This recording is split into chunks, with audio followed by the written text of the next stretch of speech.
Namaskar, I am Dhruvika Kanabar from Shri A.K. Doshi Mahila College, Jamnagar, and you are watching the lecture of Auditing and Corporate Governance. આપણે ઓડિટિંગનો subject જે છે એ વચ્ચે hold પર રાખેલો હતો જ્યારથી આપણે ફાઇનાન્શિયલ મેનેજમેન્ટ નાણાકીય સંચાલનના લેક્ચર્સ સ્ટાર્ટ થયા. તો હવે આપણે એફએમ અને ઓડિટ જે છે એ બંનેના લેક્ચર્સ સાથે આવશે. બંને લેક્ચર્સ તમારે અટેન્ડ કરવાના રહેશે.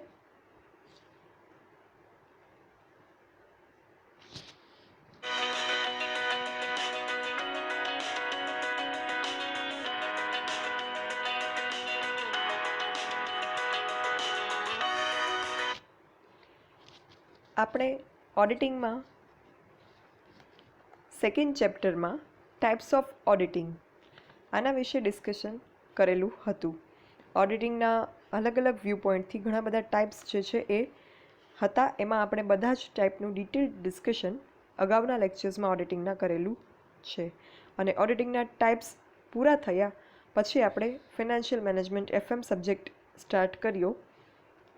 હવે આપણે યુનિટ 1નું જે સેકન્ડ ચેપ્ટર છે ઓડિટિંગના પ્રકારો, એના પછી એક નેક્સ્ટ ટોપિક આવે છે યુનિટ 1માં, એ છે ઓડિટ કાર્યની તૈયારી અને વિધિ. એ શરૂ કરવા જઈ રહ્યા છીએ આ લેક્ચરથી. ઓડિટ કાર્ય જે છે એ શરૂ કરતાં પહેલાં એની અમુક તૈયારીઓ કરવી પડે એડવાન્સમાં, કે જ્યારે એ પૂર્વ તૈયારી કરવાથી ઓડિટિંગનું કાર્ય જે છે એ સરળતાથી અને યોગ્ય રીતે પૂરું કરી શકાય. તો આ ઓડિટિંગની તૈયારીમાં આપણે એક પોઈન્ટ જે આ સેશનમાં ડિસ્કસ કરવાના છીએ એ છે પ્રિપરેશન બિફોર ઓડિટ, ઓડિટ પહેલાંની તૈયારી. આયોજનપૂર્વક વ્યવસ્થિત રીતે ઓડિટ કાર્ય જો કરવામાં આવ્યું હોય તો ઓછામાં ઓછા સમય, શક્તિ અને નાણાં ખર્ચી અને સફળતાપૂર્વક ઓડિટ કાર્યનો જે લક્ષ્યાંક હોય એ પ્રાપ્ત કરી શકાય અને ઓડિટ કાર્ય જે છે એ ઓડિટર દ્વારા સરળતાથી પૂર્ણ કરી શકાય. એટલે નવું ઓડિટ શરૂ કરતાં પહેલાં નીચેની બાબતો જે છે એ ધ્યાનમાં લેવી જોઈએ. આ ક્વેશ્ચન તમને બે રીતે પૂછાઈ શકે: ઓડિટ પહેલાંની તૈયારી, પ્રિપરેશન બિફોર ઓડિટ, અથવા તો નવું ઓડિટ શરૂ કરતી વખતે ધ્યાનમાં રાખવાની બાબતો. આ બંનેમાંથી કોઈ પણ ક્વેશ્ચન હોય, આન્સર જે છે એ આ જ આવશે. તો ઓડિટરે ઓડિટ કાર્ય શરૂ કરે, નવું ઓડિટ કાર્ય, એના પહેલાં કઈ કઈ બાબતો ધ્યાનમાં રાખવી પડે અને કઈ પ્રિપરેશન જે છે એ કરવી પડે કે જેનાથી એનું ઓડિટ કાર્ય સરળતાથી થઈ શકે, એની જો ચર્ચા કરીએ આપણે તો first is authenticity of appointment, નિમણૂકની ચકાસણી, નિમણૂકની યોગ્યતાની ચકાસણી. ઓડિટરે પોતાની જે નિમણૂક થઈ હોય એ નિમણૂકની કાયદેસરતા વિશે ચકાસી લેવું જોઈએ.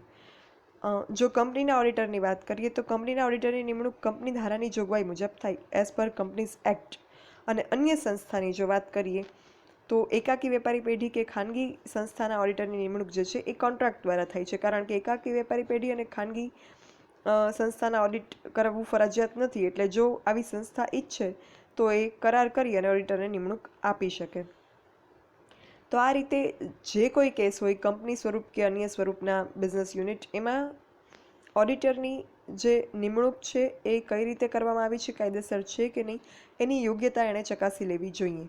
જો ઓડિટરની નિમણૂક ગેરકાયદેસર રીતે થઈ હશે તો નિમણૂક કરનારને નિમણૂક કરવાનો અધિકાર ન હોય, નિમણૂકમાં જે કાયદાની જોગવાઈઓ હોય એનું પાલન કરવાનું હોય એ ન થયું હોય, તો એવી નિમણૂક જે છે એ પછી આગળ જતાં કેન્સલ થાય અને આવા સંજોગોમાં ઓડિટરને જે ઓડિટ કાર્ય એણે કરેલું હોય એના બદલામાં જે એને રેમ્યુનરેશન મળતું હોય મહેનતાણું, એ મળશે નહીં અને ઓડિટરને જે છે એ આર્થિક નુકસાન સહન કરવું પડશે.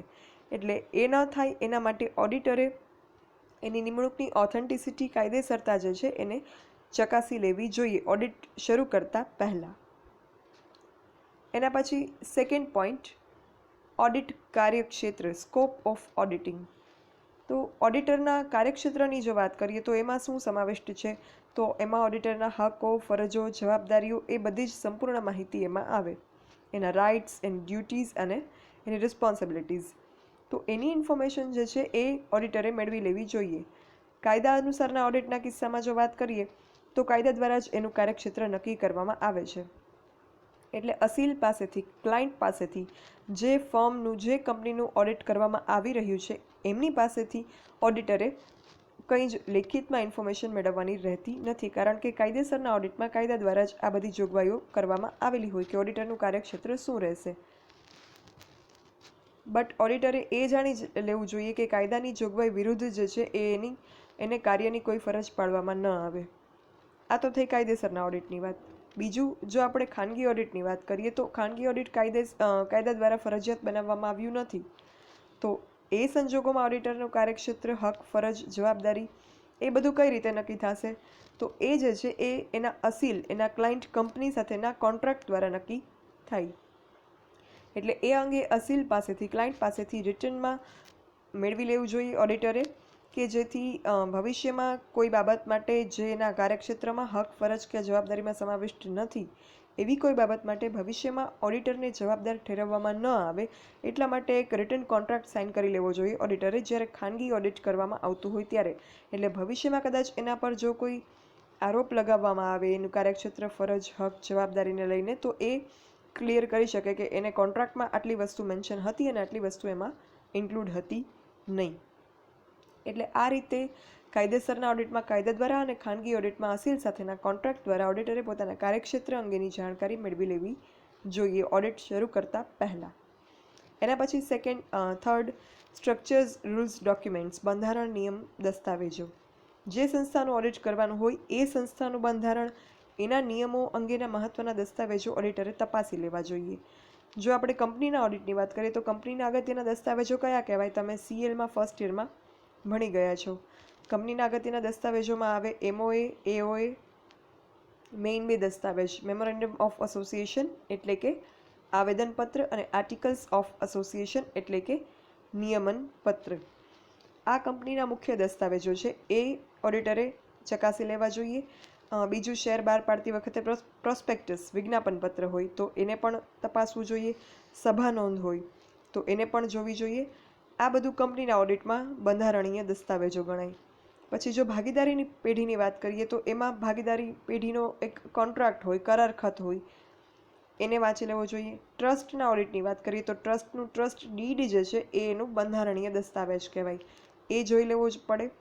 સહકારી મંડળી હોય તો એના કાર્ય અંગેના જે પેટા નિયમો હોય, બાય લોઝ હોય, એનો અભ્યાસ કરી લેવો જોઈએ. ધંધાના રોજિંદા વહીવટી કાર્ય અંગેના મહત્ત્વના દસ્તાવેજો પણ જરૂરી માહિતી પૂરી પાડે કે જે ઓડિટરને માટે જાણવી જરૂરી હોય. ઓડિટરે એ તપાસવું જોઈએ કે આ મહત્ત્વના દસ્તાવેજોના વિરુદ્ધ કોઈ કાર્યવાહી ધંધામાં કરવામાં નથી આવતી, ન તો ધંધામાં એવી કાર્યવાહી કરવામાં આવે છે કે ન તો એના દ્વારા એવી કોઈ કાર્યવાહી કરાવવામાં આવે છે. એ વસ્તુ ચકાસવા માટે ઓડિટરે આ બંધારણીય દસ્તાવેજો, નિયમો વાંચી લેવા જોઈએ. જે કોઈ પ્રકારનું બિઝનેસનું સ્વરૂપ હોય એને લગતો જે દસ્તાવેજ હોય એ ઓડિટરે વાંચી લેવો જોઈએ. એના પછી fourth point, technical matters of business, ધંધાની ટેકનિકલ બાબતો. ઓડિટર જે છે એ ઓડિટર કઈ રીતે બને? તો આપણે આગલા લેક્ચર્સની જો ફ્લેશબેકમાં જઈએ તો ઓડિટર બનવા માટે ICAI, institute of chartered accountants of India, એના દ્વારા જે છે એની મેમ્બરશિપ એને આપેલી હોવી જોઈએ. જેની પાસે CAની ડિગ્રી હોય, ચાર્ટર્ડ એકાઉન્ટન્ટની ડિગ્રી હોય, એ વ્યક્તિ ઓડિટર બની શકે. એટલે ઓડિટર જે છે એ અકાઉન્ટ નિષ્ણાત છે, ઓડિટિંગનો નિષ્ણાત છે, કાયદાના નિષ્ણાત છે. અને ઓડિટ જ્યારે એ કરવા જાય ત્યારે કોઈ પણ પ્રકારની સંસ્થા હોઈ શકે, એજ્યુકેશનલ ઇન્સ્ટિટ્યુશન હોઈ શકે, હોટેલ હોઈ શકે, IT કંપની હોઈ શકે, બેંક હોઈ શકે, કોઈ NGO હોઈ શકે. તો કોઈ પણ પ્રકારનું બિઝનેસ યુનિટ, કંપનીનું સ્વરૂપ, કંપનીનું પ્રકાર હોઈ શકે કે જેમાં ઓડિટર ઓડિટ કરવા માટે જાય. તો દરેક ધંધાના ખર્ચ આવક અલગ હોય, દરેક ધંધાની મિલકત દેવા અલગ હોય. તો એવા સંજોગોમાં ઓડિટરે જે છે એ બધી જ બાબતોને જાણવા માટે, સમજવા માટે ધંધાની જે ટેકનિકલ મેટર્સ હોય એને સમજી લેવી પડે. કારણ કે એઝ એન ઓડિટર એની પાસે અકાઉન્ટ અને ઓડિટિંગનું જ્ઞાન છે, પણ દરેક ધંધાનું અલગ અલગ ફિલ્ડનું જ્ઞાન એને ના હોય કે હોટલમાં કયા પ્રકારની ટેકનિકલ બાબતો હોય, કે IT કંપનીમાં કયા પ્રકારની ટેકનિકલ બાબત હોય, કે બેંકમાં કયા પ્રકારની ટેકનિકલ મેટર્સ હોય. એ વસ્તુ એના ઓડિટિંગના અભ્યાસકાળ, એના ચાર્ટર્ડ એકાઉન્ટન્સીના અભ્યાસકાળ દરમિયાન આવેલી ન હોય. હા, પ્રેક્ટિસમાં ઇન્ક્લુડ થયેલું હોય. તો આવા સંજોગોમાં ઓડિટર જ્યારે અલગ અલગ પ્રકારના બિઝનેસમાં ઓડિટ કરવા જાય ત્યારે એ સંસ્થા કયા પ્રકારનો બિઝનેસ કરે છે એ જાણી અને એ ધંધાની જે ખાસિયતો છે એ જાણી લેવી જોઈએ. ધંધો ટેકનિકલ સ્વરૂપનો હોય તો એની ટેકનિકલ બાબતોનું પણ એને જ્ઞાન હોવું જોઈએ કે જેનાથી એનું ઓડિટિંગનું કામ જે છે એ સરળ બને. જો એને બિઝનેસની ટેકનિકલ મેટર્સ વિશે આઈડિયા નહીં હોય તો એ ઓડિટિંગનું કામ પણ કરવામાં એને સરળતા નહીં પડે. અને બીજું કે એ ટેકનિકલ જ્ઞાન એ જાતે મેળવી લે એ વસ્તુ જરૂરી છે. અધરવાઇઝ એને બિનજરૂરી પ્રશ્નો પૂછવા પડશે ઓડિટિંગના સમય દરમિયાન, જે હાસ્યાસ્પદ પણ નીવડે ઘણી વખત અને એને મિસગાઈડ કરે એવા પણ એના આન્સર્સ આવે. એટલે એ ન થાય એના માટે ઓડિટરે જે છે એ ટેકનિકલ નોલેજ ધંધાને લગતું જ્યાં પણ એ ઓડિટ કરવા જાય એનું એડવાન્સમાં ટેકનિકલ નોલેજ એક્વાયર કરી લેવું જોઈએ. એના પછી અકાઉન્ટિંગ મેથડ એન્ડ યર, હિસાબી પદ્ધતિ અને વર્ષ. તમે અકાઉન્ટ્સમાં સમ કેલ્ક્યુલેટ કરો છો તો એમાં ઘણી વખત જે અકાઉન્ટિંગ યર હોય એ અલગ હોય. અમુકવાર અકાઉન્ટિંગ યર જે છે એ 1 એપ્રિલ ટુ 31 માર્ચ નેક્સ્ટ યરનું એ પ્રકારનું હોય જેને આપણે ફિનાન્શિયલ યર કહીએ, નાણાકીય વર્ષ. ઘણી વખત 1 જાન્યુઆરી ટુ 31 ડિસેમ્બરનું અકાઉન્ટિંગ યર હોય જેને આપણે કેલેન્ડર યર કહીએ. ઘણી વખત સંવંત વર્ષ હોય, જે આપણા ગુજરાતી સમાજમાં સંવંત હોય, બેસતા વર્ષ પછી નવી સંવંત ચાલુ થાય તો એવું પણ હોઈ શકે. તો એ રીતે હિસાબી વર્ષ અલગ અલગ હોય. તો જે કંપનીનું જે પેઢીનું ઓડિટ કરવા માટે ઓડિટર જાય છે એ કયા પ્રકારનું હિસાબી પદ્ધતિ અને હિસાબી વર્ષ જે છે એ એને ફોલો કરે છે એ જાણવું જોઈએ. હિસાબી પદ્ધતિની પણ વાત કરીએ તો અલગ અલગ પ્રકારની હિસાબી પદ્ધતિ છે, જેમ કે દેશીનામા પદ્ધતિ, એક નોંધીનામા પદ્ધતિ, દ્વિનોંધીનામા પદ્ધતિ, traditional method of accounting, single entry system and double entry system. તો એમાંથી કઈ એન્ટ્રી સિસ્ટમ, કઈ હિસાબી પદ્ધતિ કંપની કે પેઢી દ્વારા જ્યાં એ ઓડિટ કરવા જાય છે એના દ્વારા ફોલો કરવામાં આવે છે એની ઇન્ફોર્મેશન એડવાન્સમાં મેળવી લેવી જોઈએ. કારણ કે તો જ એને અકાઉન્ટ્સ ચેક કરવામાં આઈડિયા આવશે કે યસ આ કંપની સિંગલ એન્ટ્રી સિસ્ટમ કરે છે તો દરેક વ્યવહારની સિંગલ એન્ટ્રી હશે. આ કંપની ડબલ એન્ટ્રી સિસ્ટમથી અકાઉન્ટિંગ કરે છે તો દરેક વ્યવહારની 2 એન્ટ્રી હોવી જોઈએ. જો એ ન હોય, એક એન્ટ્રી ગાયબ હોય, એવા સંજોગોમાં એની ડિટેલ્સ જે છે એ ચકાસવી જોઈએ.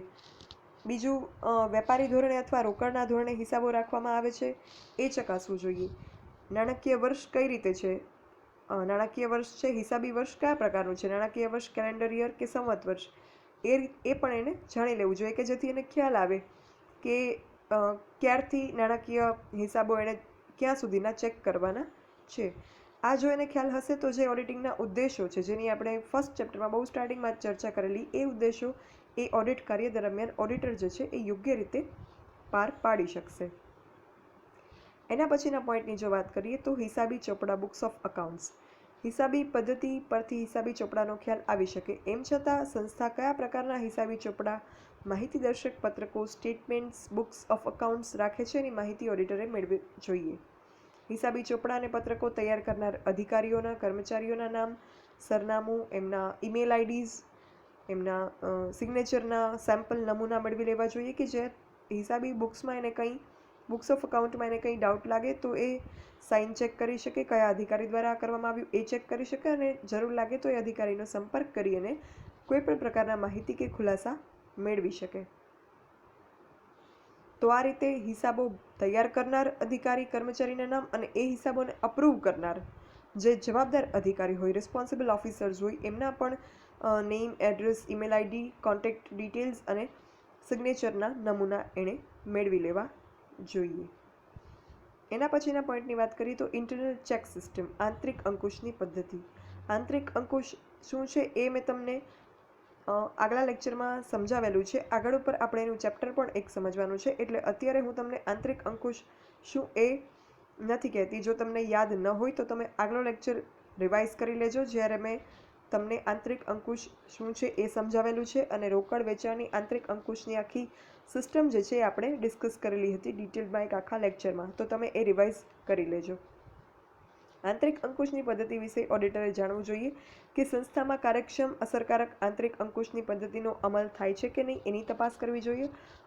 જો અમલ થતો હોય તો ઓડિટર માટે એ જે છે એ આશીર્વાદરૂપ છે, કારણ કે આંતરિક અંકુશની પદ્ધતિમાં ઓલરેડી એક વખત હિસાબો ચકાસાઈ ગયા હોય છે, તપાસાઈ ગયા હોય છે. કોના દ્વારા? તો ધંધાના અંદરના જ કોઈ કર્મચારી દ્વારા. એક વ્યક્તિ અકાઉન્ટ્સ તૈયાર કરે, બીજા કર્મચારી એને ચેક કરી લે, એને કહેવાય આંતરિક અંકુશની પદ્ધતિ. તો આ રીતે જો પદ્ધતિ અમલમાં હશે તો ઓડિટર માટે એ વસ્તુ જે છે આશીર્વાદરૂપ નીવડશે, કારણ કે એ જ્યારે બધું અકાઉન્ટ્સ ચેક કરશે ત્યારે ભૂલો બહુ હોવાની શક્યતા નહીવત રહેશે અને એનું કાર્ય જે છે એ શોર્ટમાં પૂરું થઈ જશે. બીજું, ઓડિટરે એ પણ ભૂલવું જોઈએ નહીં કે જો આંતરિક અંકુશની પદ્ધતિ અમલમાં કદાચ મુકાતી પણ હોય, એનો અમલ સ્ટ્રિક્ટલી ચુસ્તપણે થતો હોય છતાં પણ એનાથી એની જવાબદારીમાં કોઈ જ ફેર પડતો નથી. હા, એ માત્ર એને હેલ્પરૂપ થઈ શકે. આંતરિક અંકુશની પદ્ધતિ એના કામમાં જે છે એ સરળતા લાવી શકે, કામને ઝડપી બનાવી શકે, પણ એનો મતલબ એવો બિલકુલ નથી કે એની જવાબદારી ઘટી જાય છે. એને જે કોઈ વસ્તુ ચેક કરવાની હોય એઝ એન ઓડિટર, એના પર જે કોઈ ફરજો મૂકવામાં આવી છે, જવાબદારીઓ મૂકવામાં આવી છે, એ એણે બજાવવાની રહે જ છે, irrespective of internal check system is followed or not. આંતરિક અંકુશની પદ્ધતિ ફોલો થાય છે કે નહીં એ બાબતનો વિચાર કર્યા વિના. છતાં પણ એણે જાણી લેવું એક એના માટે ફાયદાકારક નીવડે કે આવી કોઈ પદ્ધતિ અમલમાં છે કે નહીં. એના પછીના પોઈન્ટની વાત કરીએ તો copy of annual accounts and report, વાર્ષિક હિસાબ અને અહેવાલની નકલ. જો સંસ્થા નવી ન હોય, ન્યૂલી એસ્ટાબ્લિશ બિઝનેસ યુનિટ ન હોય, તો એનું પાછલા વર્ષનું હિસાબી નકલો એની પાસે હશે, વાર્ષિક હિસાબો હશે, એ ઓડિટરે મેળવી લેવા જોઈએ. એના પરથી શું ખ્યાલ આવે તો પાછલા વર્ષના વાર્ષિક હિસાબો પરથી બધા જ ખાતાની જે છે એ આખરી બાકી એની જોવાથી આ વર્ષની એ ખાતાની શરૂઆત બાકી ચકાસી શકાય. કારણ કે લાસ્ટ યરની જે અકાઉન્ટની આખર બાકી હોય એ સેમ અકાઉન્ટની આ વર્ષે એ શરૂ બાકી બનશે. ક્લોઝિંગ બેલેન્સ અને ઓપનિંગ બેલેન્સ, તો એને ટેલી કરી શકાય. બીજું, લાસ્ટ યરના ઓડિટર જો કોઈ બીજા હોય, ઘણી વખત એક જ ઓડિટર વર્ષોવર્ષ કંપનીના ઓડિટ કરતા હોય, ઘણી વખત ઓડિટર ચેન્જ થતા હોય બિકોઝ ઓફ મેની રીઝન્સ.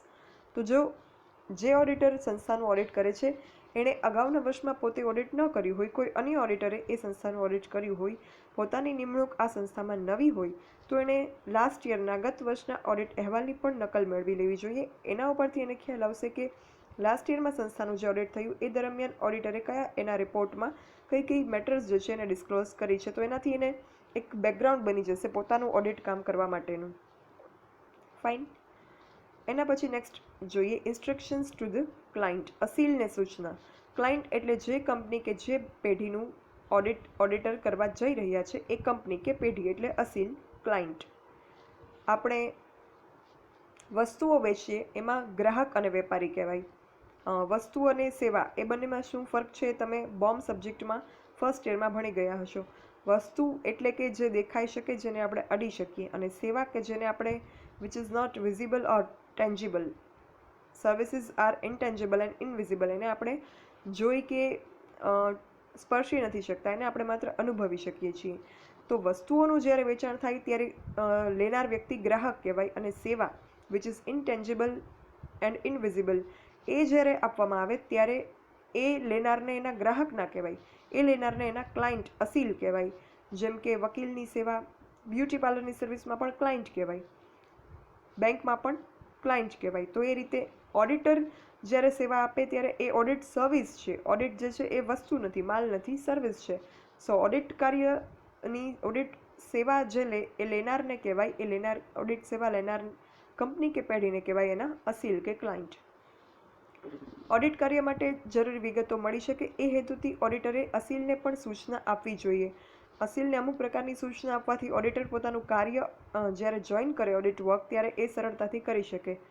સૂચનાઓમાં એવું આપી શકાય કે ખાતાની બાકી કાઢી કાચું સરવૈયું મેળવી વાર્ષિક હિસાબો તૈયાર કરી રાખવા, કારણ કે ત્યાર પછી ઓડિટ કામ શરૂ થઈ શકે. વાઉચર્સ નોંધાયેલા વ્યવહારના ક્રમ અનુસાર ગોઠવી રાખવા, એટલે એણે જ્યારે વાઉચિંગ કરવાનું રહે, વાઉચિંગ શું અગાઉ પણ વાત થઈ છે અને આગળ ઉપર એનું ચેપ્ટર પણ ભણવાના છીએ, તો એ વાઉચિંગનું કામ ઇઝી બની જાય જો સિક્વન્સમાં ગોઠવેલા હશે, ક્રોનોલોજીકલ ઓર્ડરમાં ક્રમશઃ ગોઠવેલા હશે તો.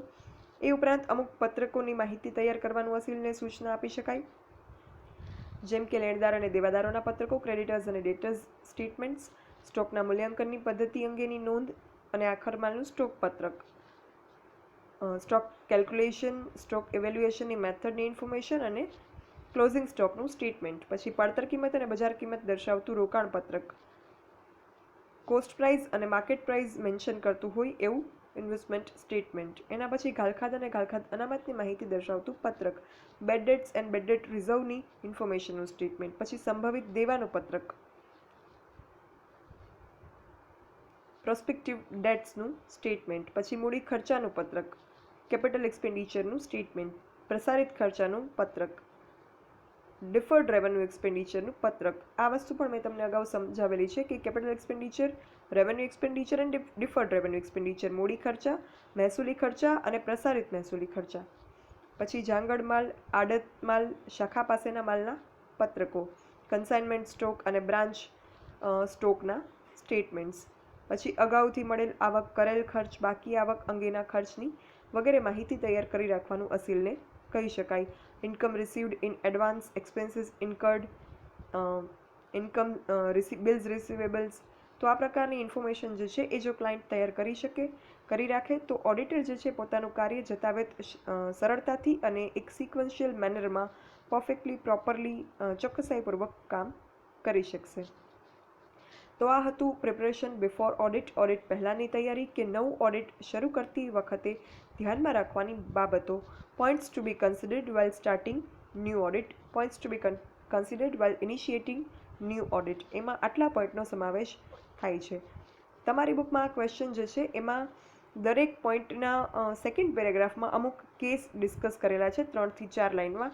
આ કેસ માત્ર તમારા સ્ટડીના ડીપ સ્ટડી માટે છે. આ કેસની જે 4-5 લાઇન છે તમારે યાદ રાખી અને આન્સરમાં લખવાની જરૂર નથી. આન્સરમાં માત્ર જે પોઈન્ટ્સ છે એના શરૂઆતનો જે પેરેગ્રાફ છે કે જેમાં પોઈન્ટ એક્સપ્લેન કરેલો છે એ જ તમારે કન્સિડર કરવાનો છે. જે સેકન્ડ પેરેગ્રાફમાં કેસ ડિસ્કસ કર્યો છે લંડન કંપનીનો કે પછી મજમુદાર કંપની છે, લીડ્સ એસ્ટેટ બિલ્ડિંગ છે, એ પ્રકારના જે કેસીસ ડિસ્કસ કર્યા છે એ માત્ર તમારે ઇન્ફોર્મેટિવ વેમાં તમને આપેલા છે વાંચવા માટે. એને તમારે યાદ રાખવાના નથી. યાદ માત્ર આ પોઈન્ટનું જે ડિસ્ક્રિપ્શન છે, એક્સપ્લેનેશન છે, સમજૂતી છે એને જ રાખવાની છે આ ક્વેશ્ચન માટે. ફાઇન. તો આઈ હોપ કે તમને આ ઘણા દિવસો પછીનો જે આ ઓડિટનો લેક્ચર છે એ તમે એન્જોય કર્યો છે ને તમારો ફેવરેટ સબ્જેક્ટ, મને એવું જાણવા મળ્યું કે ઓડિટિંગ જે છે એ ઘણા બધા સ્ટુડન્ટ્સનો ફેવરેટ સબ્જેક્ટ છે. તો આ તમારા ફેવરેટ સબ્જેક્ટના આટલા દિવસના બ્રેક પછી અગેન સ્ટાર્ટ થયો છે. તો આ લર્નિંગ તમે એન્જોય કરી રહ્યા હશો આઈ હોપ. તો હમણાં આપણે ઓડિટિંગ અને FM બંને સબ્જેક્ટના લેક્ચર્સ જે છે તમારે અટેન્ડ કરવાના રહેશે. જો કોઈને ડાઉટ હોય, ક્વેરીઝ હોય તો you can write me on this mail dbk.dhruvika@gmail.com. Thank you.